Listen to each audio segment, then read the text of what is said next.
bakit ba ayaw nilang isyuhan na ng warrant of arrest yan, ipahuli na, ipakulong na, tsaka imbestigahan? Di ba? Napakagandang tanong yan, Ardi. Kasi yung mga ordinaryong nagnakaw ng saging, nagnakaw ng mangga sa mga probinsya, nagnakaw ng alaga nilang mga hayop, agad-agad napapakulong. Tapos tsaka iniimbestigahan. Baka po pwedeng muna, tsaka natin ituloy investigasyon. Total, may probable cause. Paano kang makakapag-issue ng warrant of arrest kung wala naman silang demanda o asunto na ipinail? Bakit hindi idemanda? Ba't nga ayaw nilang magdemanda? Asan yung mga ididemanda? Yung tatlong pangalan lang na sinabi ni Gutesa sa kanyang sworn statement. Yung nagdala ng pera sa bahay ni Saldico, isang congressman, incumbent. Binilang nila yung maleta na dinala, 46 suitcases. Ang isang suitcase, magkano Ang isang naman? suitcase na naglalaman ng 48 million. Dinala sa bahay ni Saldico, dyan sa Valle Verde 6 yata. Mula sa Valle Verde, dadalhin sa isang bahay niya, dyan sa may BGC. At kanila raw, iakyat yung 46. Yung araw na yon, kaya niyang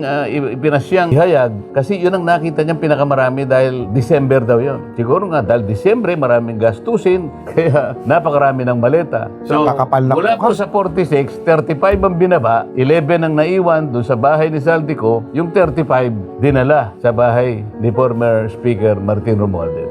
Bakit yung dalawang tao pa na binanggit niya na yung nagbibilang, yung tumatanggap ng pera, ang pangalan ay John Paul Estrada at Mark Texay, di ba lang kagad pinatawag eh? Babalikan ko yung halos isang taong mahigit itinigil nila. Wala na yung dalawang tao na yun. Wala na, nasa ibang bansa na. Hindi yun ang inuna nila. O sino ngayon yung patatawag ngayon? Mga butete, mga sapsap. Hindi ko sinasabi na hindi importante ang mga butete at sapsap. Ganong ka mang kaliit, meron kang kaugnayan sa ganitong klaseng krimen, kasama ka. Pero higit sa lahat, tuntunin natin, tukuyin natin yung pinakaugat ng lahat ng ito. Doon lamang siguro magkakaroon ng bagong kumpiyansa ang mga Pilipino.